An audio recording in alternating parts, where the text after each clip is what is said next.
कल्पना करा एक अतिशय मोठी ग्लोबल कंपनी आहे, म्हणजे एक असा ब्रँड ज्याची ऑफिसेस जगातल्या प्रत्येक देशात आहेत हां. आणि त्यांचे प्रॉडक्ट्स जगभरातले कोट्यावधी लोक रोज वापरत आहेत. पण अचानक एक दिवस असं काहीतरी घडतं की त्या कंपनीच्या मुख्य कार्यालयातूनच, म्हणजे ज्या शहरात ती कंपनी सुरू झाली होती तिथूनच तिचं नावनिशाण कायमचं मिटून जातं. आणि सर्वात आश्चर्याची गोष्ट म्हणजे तिथल्या स्थानिक लोकांना चक्क विसर पडतो की या एवढ्या मोठ्या जागतिक कंपनीची सुरुवात आपल्याच गल्लीतून झाली होती. एक्झॅक्टली, अगदी असंच. आजच्या या आपल्या सखोल विश्लेषणात आपण एका ऐतिहासिक डॉक्युमेंटरीची सविस्तर स्क्रिप्ट आणि एका अतिशय अभ्यासपूर्ण चर्चेची ट्रान्स्क्रिप्ट पाहणार आहोत आणि त्यातूनच हेच रहस्य समोर येतं. बरोबर. भारताच्या भूमीवर जन्मलेला आणि जगभरात पसरलेला बौद्ध धर्म त्याच्या स्वतःच्या जन्मभूमीतून असाच अचानक गायब झाला. हा केवळ तारखांचा किंवा युद्धांचा इतिहास नाहीये. याच घरात परका कसा झाला यामागे लपलेला एक अतिशय थक्क करणारा पॅटर्न आहे आणि तोच आपल्याला समजून घ्यायचा आहे. हो ना. हे सगळं वाचताना मला जाणवलं की एका महान विचारसरणीचा अस्त केवळ एका रात्रीत किंवा एखाद्या बाहेरील आक्रमणामुळे होत नाही. नक्कीच नाही. त्यामागे शेकडो वर्ष चाललेली सामाजिक, राजकीय आणि आर्थिक स्थित्यंतरे कशी काम करतात हे समजून घेणं खूप गरजेचं आहे. पण कोणत्याही गोष्टीचा अस्त कसा झाला हे शोधण्यापूर्वी ती गोष्ट एवढी मोठी हिट कशी झाली याचं गुपित शोधावं लागेल. अगदी बरोबर. इसवी सन पूर्व 6व्या शतकात जेव्हा सिद्धार्थ गौतमांनी तत्कालीन कर्मकांडे आणि जन्मधारित जाती व्यवस्थेला आव्हान दिले, तेव्हा तो केवळ एक नवा धर्म नव्हता. तत्कालीन समाजासाठी तो एक सोशल जेलब्रेक होता. हां, सोशल जेलब्रेक हा शब्द खूपच अचूक आहे. तो जेलब्रेक कसा होता याची तीव्रता समजून घेण्यासाठी आपल्याला त्या काळातील समाजव्यवस्थेकडे पाहावे लागेल. म्हणजे ती परिस्थिती नक्की कशी होती? तो समाज अशा एका व्यवस्थेत अडकला होता जिथे जन्मावरून माणसाची लायकी ठरवली जायची. समाजातील एका मोठ्या वर्गाला शिक्षणाचा, संपत्ती बाळगण्याचा किंवा सन्मानाने जगण्याचा कोणताही अधिकार नव्हता. बापरे, विचार करूनही अंगावर काटा येतो. हो ना. अशा अत्यंत अंधकारमय वातावरणात बुद्धांनी एक असा संघ उभा केला जिथे या सर्व भिंती गळून पडायच्या. म्हणजे एखाद्या तळागाळातील व्यक्तीने, जिला समाजातील रस्त्यांवरून चालण्याचीही परवानगी नसेल, तिने जर मठात जाऊन फक्त ते भिक्षूचे पिवळे वस्त्र परिधान केले तर तिला रातोरात तोच सन्मान मिळू लागायचा जो एका उच्च कुळातील व्यक्तीला मिळतो. अगदी तसंच. तिची जुनी ओळख, तिची जात, तिचे दारिद्र्य हे सर्व काही त्या मठाच्या उंबरट्या बाहेरच राहायचे. हा समानतेचा दर्जा केवळ आध्यात्मिक नव्हता. मग तो कसा होता? ती एक भक्कम सामाजिक सुरक्षा होती आणि त्यामुळेच हा विचार वाऱ्यासारखा पसरला. तो केवळ राजांच्या तिजोरीतून किंवा सत्तेच्या जोरावर वाढला नाही. सामान्य माणसाला पहिल्यांदाच असं वाटलं की एक दर्शन आहे जे त्यांना माणूस म्हणून वागणूक देत आहे. खरंच हे खूपच क्रांतिकारक होतं त्या काळात. हो. आणि त्यानंतर सम्राट अशोकाच्या काळात तर या विचाराने खऱ्या अर्थाने जागतिक रूप धारण केले. अशोकाने केवळ भारतात शिलालेख उभारले नाहीत, तर ग्रीस, इजिप्त आणि श्रीलंकेपर्यंत आपले दूत पाठवले. काय सांगता? म्हणजे ग्रीस आणि इजिप्तपर्यंत? हो. अलेक्झांड्रियासारख्या शहरांमध्ये बौद्ध भिक्षू ग्रीक तत्वज्ञानाशी थेट संवाद साधत होते. म्हणजे हे इंटरनेट किंवा कोणत्याही आधुनिक दळणवळणाच्या साधनांविना झालेलं जगातील पहिलं ग्लोबलायझेशन होते. आपण जे स्रोतांमध्ये वाचले, ह्युएन सांग या चीनी प्रवाशाचा जो उल्लेख आहे तो वाचून तर मी पूर्णपणे थक्क झाले. हो, तो प्रसंग खूपच रंजक आहे. तो माणूस ज्ञानाच्या शोधात गोबीचे भयानक वाळवंट आणि बर्फाळ पर्वत पार करून चक्क भारतात आला. तो नालंदा विद्यापीठात तब्बल 17 वर्ष राहिला आणि जाताना आपल्यासोबत 600हून अधिक संस्कृत ग्रंथ चीनमध्ये घेऊन गेला. हे खरंच एखाद्या सुरुवातीच्या टेक स्टार्टअप सारखं वाटतं. एक्झॅक्टली. ज्याचं ब्रीदवाक्य अतिशय साधे आणि आदर्शवादी असतं, जसं कोणाचंही वाईट करू नका. पण मग इथे एक मोठा प्रश्न पडतो, एवढं यशस्वी, लोकांच्या गळ्यातील ताईत असलेलं आणि जगभर पसरलेलं हे मॉडेल कोसळलं कसं? हाच तर तो मुख्य पॅटर्न आहे. या प्रश्नाचे उत्तर त्यांच्या बाहेरील शत्रूंमध्ये नाहीये, तर त्यांच्या स्वतःच्या यशात आणि वाढत्या सुबत्तेत लपलेले आहे. म्हणजे स्वतःच्याच यशाचा बळी. हो. जे यश आणि जो राजाश्रय कधी काळी बौद्ध धर्माची सर्वात मोठी ताकद होती, तेच त्यांच्या पतनाचे पहिले बीज ठरले. इसवी सन 500च्या आसपास या व्यवस्थेत एक अत्यंत मूलगामी बदल घडून आला. कोणता बदल? जे भिक्षू कधीकाळी कसल्याही संपत्तीशिवाय अनवाणी चालत लोकांमध्ये जाऊन भिक्षा मागत असत, ते आता मोठे जमीनदार बनले होते. अरेच्या, मला वाटतं जेव्हा हे मठ मोठे झाले आणि नालंदासारख्या महाविहारांमध्ये हजारो विद्यार्थी राहू लागले, तेव्हा त्यांना चालवण्यासाठी खूप पैसा लागत असेल. अगदी बरोबर. आणि हा पैसा गोळा करण्याच्या प्रक्रियेतच मूळ तत्वांना तडा गेला असावं. नेमकं कारण हेच होतं. या विशाल मठांचा खर्च भागवण्यासाठी राजांकडून संपूर्ण गावेच्या गावे दान मिळू लागली. मठांकडे हजारो एकर जमिनी आल्या. आता या भिक्षूंना रोज भिक्षा मागण्यासाठी गावात जाण्याची गरजच उरली नाही. म्हणजे त्यांचा सामान्य लोकांशी संपर्क तुटायला लागला. हो, आणि उलट हे मठ आता त्या जमिनीवरील शेतकऱ्यांकडून थेट लगान किंवा कर वसूल करू लागले. त्यांच्याकडे सोन्या चांदीचे खजिने आणि अन्नधान्याची कोठारे भरलेली असायची. बापरे. ज्या तत्वज्ञानाने साधेपणातून जन्म घेतला, साधेपणाचा पुरस्कार केला, तेच मठ आता एका मोठ्या सामंतशाही रियासतीसारखे वागू लागले होते. हेच ते विडंबन आहे. पण जेव्हा संस्था एवढ्या श्रीमंत होतात, तेव्हा त्यांना ती श्रीमंती टिकवण्यासाठी तडजोडी कराव्या लागतात. या मठांना मोठे दान देणारे राजे आणि व्यापारी होते, आणि राजांचे मुख्य सल्लागार बऱ्याचदा त्या काळातील ब्राह्मण असत. मला असा संशय येतोय की या दानशूर वर्गाला खुश ठेवण्यासाठी मठांनी आपला जो मूळ जातीविरोधी आणि बंडखोर आवाज होता, तो हळूहळू दाबून टाकायला सुरुवात केली असेल. तुमचा संशय अगदी खरा आहे. केवळ आवाजच दाबला नाही, तर त्यांनी स्वतःला सामान्य लोकांपासून वेगळे सिद्ध करण्यासाठी भाषिक आणि वैचारिक भिंतीही उभ्या केल्या. भाषिक भिंती म्हणजे भाषेचाही यात रोल होता? खूप मोठा रोल होता. भाषा हा संवादाचा मुख्य दुवा असतो.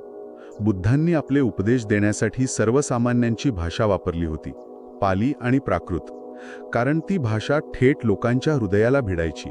बरोबर, लोकांना समजेल अशी भाषा. पण जेव्हा हे भिक्षू मोठे विद्वान बनले, तेव्हा राजदरबारात आपले बौद्धिक वर्चस्व सिद्ध करण्यासाठी आणि अनुदान मिळवण्यासाठी त्यांना ब्राह्मणांची शास्त्रार्थ म्हणजे डिबेट्स कराव्या लागत. त्या दरबारांची आणि विद्वानांची भाषा संस्कृत होती. आणि म्हणून त्यांनी संस्कृतचा स्वीकार केला. हो, आर्थिक रसद टिकवण्यासाठी या मठांनी प्राकृत भाषेचा त्याग करून संस्कृत भाषेचा स्वीकार केला. हा खऱ्या अर्थाने पतनाचा टर्निंग पॉइंट होता. म्हणजे विचार करा, गावातल्या एखाद्या शेतकऱ्याला काही आध्यात्मिक अडचण आली आणि तो मठात गेला, तर तिथे बसलेले भिक्षू अशा भाषेत मोठे ग्रंथ लिहितायत, जी भाषा त्या शेतकऱ्याला अजिबात समजत नाही. अगदी बरोबर. हा दुरावा भयंकर होता. जर हे भिक्षू मठात बसून संस्कृतमध्ये अडकले होते, तर मग मठाबाहेरचा तो सामान्य माणूस नक्कीच दुसरा काहीतरी पर्याय शोधत असणार, कारण आध्यात्मिक आधार तर प्रत्येकालाच हवा असतो. आणि याच पोकळीचा फायदा घेऊन त्या काळात हिंदू धर्माने स्वतःमध्ये अत्यंत मोठे आणि आक्रमक बदल केले. कोणते बदल? इसवी सन 600 ते 1200च्या काळात जी भक्ती चळवळ उभी राहिली, तिने नेमका याच दुराव्यावर घाव घातला. हिंदू धर्मातील संत आणि विचारवंतांनी हे ओळखले की लोकांना क्लिष्ट कर्मकांडे आणि अवघड भाषा नकोय. त्यांना एक सोपा, थेट आणि भावनिक आधार हवा आहे. त्यांनी अवघड संस्कृत बाजूला ठेवून तमिळ, कन्नड, मराठी आणि बंगाली सारख्या प्रादेशिक भाषांमधनं लोकांना थेट साद घातली. म्हणजे त्यांनी एक प्रकारे जुन्या बौद्ध धर्माचीच रणनीती वापरली, पण नव्या स्वरूपात. लोक आता आपल्याच भाषेत गाऊ शकत होते, देवाशी थेट संवाद साधू शकत होते. यासाठी त्यांना मठात जाण्याची किंवा कोणत्याही मध्यस्थाची गरज उरली नाही. अगदी तसंच. हे चित्र पाहताना मला वाटतंय की बौद्ध धर्म त्या काळात एक सेंट्रलाइज्ड सर्व्हरसारखा झाला होता. सगळा डेटा, ज्ञान, सत्ता आणि नेतृत्व फक्त त्या मठांच्या 4 भिंतीत अडकलं होतं. मस्त उदाहरण आहे हे. आणि त्याचवेळी हिंदू धर्माने भक्ती चळवळीच्या माध्यमातून स्वतःला एका पीअर टू पीअर म्हणजे P2P नेटवर्कमध्ये बदलून घेतलं. हे तंत्रज्ञानाचे उदाहरण ऐतिहासिक वास्तवाला अगदी अचूकपणे जोडते. सेंट्रलाइज्ड सर्व्हरचा सर्वात मोठा धोका हा असतो की तो मुख्य सर्व्हर पडला की पूर्ण सिस्टम कोलॅप्स होते. एक्झॅक्टली. हिंदू धर्माने घराघरात आणि गावागावात आपले छोटे देवारे उभे केले. त्यांनी वितळलेल्या बौद्ध विचारांना स्वतःमध्ये पूर्णपणे सामावून घेतले. स्रोतांमध्ये म्हटल्याप्रमाणे 8व्या शतकात जेव्हा आदिशंकराचार्यांचे अद्वैत वेदांत आले, तेव्हा त्यांच्यावर प्रच्छन्न बौद्ध म्हणजे छुपे बौद्ध असल्याचा आरोप झाला होता. काय सांगता? म्हणजे त्यांच्या तत्वज्ञानात इतकं साम्य होतं? हो, आणि 9व्या शतकापर्यंत तर खुद्द बुद्धांनाच विष्णूचा 9वा अवतार मानले जाऊ लागले. याचा अर्थ असा की गावातली एखादी स्त्री मंदिरात बुद्धाच्या मूर्तीसमोर हिंदू रीतिरिवाजांनुसार पूजा करत असेल आणि तिला हे माहीतही नसेल की एकेकाळी या दोन विचारधारा एकमेकांच्या कट्टर विरोधी होत्या. पण पण हे सगळं घडताना लोकांनी विरोध का केला नाही? एवढा मोठा धर्म एका रात्रीत कसा विरघळला? कारण हे बदल एका रात्रीत झालेच नाहीत. याला स्रोतांमध्ये उकळत्या बेडकाचा प्रभाव म्हणजे बॉइलिंग फ्रॉग इफेक्ट म्हटले आहे. तो बेडकाचा प्रयोग. हो, बेडकाला जर अचानक उकळत्या पाण्यात टाकलं तर तो उडी मारून बाहेर येतो. पण थंड पाण्यात ठेवून पाणी हळूहळू गरम केलं तर त्याला तो बदल समजतच नाही. गावकऱ्यांनी जाणीवपूर्वक बौद्ध धर्म सोडला नाही. म्हणजे ते हळूहळू घडत गेलं. हो, जेव्हा राजांचा आश्रय गेला, व्यापार कमी झाला, तेव्हा मठ हळूहळू ओस पडू लागले. पणजोबा मठात जात असतील, आजोबांच्या काळात मठ खंडर झाला म्हणून त्यांनी गावातल्या मंदिरात जायला सुरुवात केली असेल, आणि नातवाच्या पिढीपर्यंत तर घरचे लोक हे विसरूनच गेले की ते कधीकाळी बौद्ध होते. हा अत्यंत शांत आणि संथ असा लोप होता. बापरे. पण या शांत आणि संथ विस्मरणाला एक भयानक आणि हिंसक शेवटही होता ना? जेव्हा शांतपणे सर्व काही विरघळत होतं तेव्हा तो शेवटचा धक्का बसला. 1113 इसवी सन बख्तियार खिल्जीचे आक्रमक सैन्य नालंदापर्यंत पोचले. हो, तो इतिहासातला खूप काळा दिवस होता. मला हे वाचून धक्काच बसला की खिल्जीला वाटले होते की नालंदा हा एक लष्करी किल्ला आहे. त्याच्या उंच भिंती बघून त्याला तो गैरसमज झाला. नालंदाच्या त्या भिंतींमागे लष्कर नव्हते, तर हजारो भिक्षू आणि शतकानुशतके साठवलेले अमूल्य ज्ञान होते. तिथे ज्ञान संपादन करणारे हजारो भिक्षू मारले गेले. महिनोन्महिने तिथली पुस्तके आणि हस्तलिखिते जळत होती. महिनोन्महिने? हो, एका झटक्यात 700 वर्षांचं ज्ञान राख झाले. नालंदा, विक्रमशिला यांसारखी सर्व मोठी सेंट्रलाइज केंद्रे नष्ट झाली. मठांच्या पडझडीनंतर हा धर्म पूर्णपणे पोरका झाला. म्हणजे तो सर्व्हरच क्रॅश झाला. अगदी बरोबर. आक्रमणांनी धर्माला मारले नाही, तर तो आतून आधीच किती पोकळ आणि सामान्य लोकांपासून दुरावलेला झाला होता हे फक्त उघडे पाडले. आपला तो सेंट्रलाइज सर्व्हर जळून खाक झाल्यानंतर काय उरले? तब्बल 800 वर्षांची एक मोठी भयानक शांतता. विचार करा, ज्या भूमीने या तत्वज्ञानाला जन्म दिला ती भूमीच आपल्या या महान लेकराला विसरून गेली. पण ही 800 वर्षांची शांतता मोडली कशी? हा विसर किती खोल होता हे समजण्यासाठी 1830च्या दशकातील उत्खननाचे संदर्भ पाहणे महत्वाचे आहे. हो, ते ब्रिटिश अधिकाऱ्यांचे उत्खनन. अलेक्झांडर कनिंगहॅम सारख्या ब्रिटिश अधिकाऱ्यांनी जेव्हा भारतात ठिकठिकाणी उत्खनन सुरू केले तेव्हा त्यांना अनेक स्तूपांचे अवशेष आणि मूर्त्या सापडल्या. पण सर्वात धक्कादायक गोष्ट म्हणजे स्थानिक लोकांना याचा काहीच गंध नव्हता. ते लोक 2000 वर्ष जुन्या पवित्र स्तूपांच्या विटा काढून स्वतःची घरं बांधत होते. काय सांगता? म्हणजे त्यांना अजिबात कल्पना नव्हती? अजिबात नाही. त्यांना कल्पनाही नव्हती की आपण ज्या विटांवर घरं बांधतोय त्या एका महान जागतिक विचारधारेच्या पायाच्या विटा आहेत. हे असं झालं जणू एखाद्याला स्वतःच्याच घराच्या तळघरात पूर्वजांची करोडो रुपयांची संपत्ती सापडावी, पण ती संपत्ती आहे हेच त्याला ओळखता येऊ नये. हा विसर खरोखरच भयंकर होता.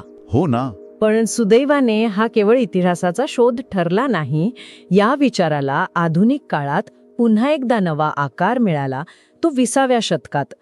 14 ऑक्टोबर 1956 रोजी डॉक्टर बाबासाहेब आंबेडकरांनी नागपूरमध्ये बौद्ध धर्म स्वीकारला आणि एका मोठ्या सामाजिक मुक्तीच्या लढ्याला जन्म दिला. आणि तिथे त्यांनी नवयान म्हणजे नवा मार्ग ही संकल्पना मांडली. नवयान म्हणजे जुन्यापेक्षा वेगळं. हो, नवयानाने जुन्या आणि क्लिष्ट कर्मकांडांना तसेच पुनर्जन्माच्या पारंपरिक संकल्पनांना फाटा दिला. त्यांनी बुद्धांच्या शिकवणीतील जो मूळ गाभा होता, सामाजिक समानता, प्रज्ञा, करुणा आणि मानवी हक्क, त्यावरच पूर्णपणे लक्ष केंद्रित केले. म्हणजे 2500 वर्षापूर्वी बुद्धांनी जो सोशल जेलब्रेक घडवून आणला होता त्याला डॉक्टर आंबेडकरांनी आधुनिक आणि लोकशाही भारताच्या संदर्भात पुन्हा जिवंत केले. अगदी अचूक विश्लेषण. या संपूर्ण प्रवासाकडे बघताना इतिहासाची एक अत्यंत थक्क करणारी आणि विचार करायला लावणारी विडंबना समोर येते. कोणती विडंबना? ज्या मठातून, ज्या नालंदा आणि विक्रमशिलामधून जीव वाचवण्यासाठी शेकडो वर्षांपूर्वी हा धर्म परदेशात म्हणजे तिबेटमध्ये आणि इतर देशात पळून गेला होता, तोच धर्म 1959 मध्ये दलाई लामा यांच्या रूपाने निर्वासित बनून पुन्हा आपल्या जन्मभूमीत आश्रय मागायला आला. खराच हे वेळेचे चक्र खरोखरच अवाक करणारे आहे. हो ना. या सर्व स्रोतांचे आणि ऐतिहासिक घटनांचं विश्लेषण केल्यावर एक खूप मोठा धडा आपल्याला मिळतो. संस्था, चळवळ किंवा विचार कितीही महान आणि शुद्ध हेतूंवर उभारलेला असला तरी जेव्हा तो सामान्य लोकांपासून दूर जातो, त्यांच्या सुखदुःखाशी समरस होणे सोडून देतो, तेव्हा त्याचं पतन निश्चित असते. जेव्हा एखादी संस्था केवळ संपत्ती, सत्ता किंवा स्वतःच्याच बौद्धिक अहंकारात अडकते, तेव्हा ती टिकू शकत नाही. बौद्ध धर्म तलवारीच्या जोरावर नष्ट झाला नाही, तर तो आपल्याच यशाच्या जाळ्यात अडकला आणि लोकसंपर्क तुटल्यामुळे स्थानिक संस्कृतीत विरघळून गेला. अगदी बरोबर. जाता जाता एक अत्यंत महत्वाचा आणि थोडा अस्वस्थ करणारा विचार आपण आजच्या सखोल विश्लेषणाच्या शेवटी करूया. आपण सुरुवातीला ज्या ग्लोबल कंपनीचं उदाहरण दिलं होतं, ती कंपनी आता अनेक शतकांनंतर आपल्या मूळ गावी परत आली आहे. पण ज्या तत्वज्ञानाने संपूर्ण जगाला अनित्यता शिकवली, म्हणजे सर्व काही बदलत असते, काहीच कायमस्वरूपी नाही, हा धडा दिला, त्या धर्माने चक्क स्वतःच्याच अस्तित्वाची आणि नाशाची अनित्यता या भूमीवर अनुभवली. हा खूपच सखोल विचार आहे. आता जेव्हा हा धर्म पुन्हा एकदा आधुनिक, विकेंद्रित आणि सामाजिक समानतेच्या स्वरूपात भारतात रुजतोय, तेव्हा तो आपली ती स्वतंत्र मूळ ओळख टिकवून ठेवेल, की पुन्हा एकदा काळाच्या ओघात इथल्या अथांग सांस्कृतिक समुद्रात शांतपणे विरघळून जाईल? या प्रश्नावर नक्की विचार करा. आपण पुन्हा भेटू एका नवीन सखोल विश्लेषणासह.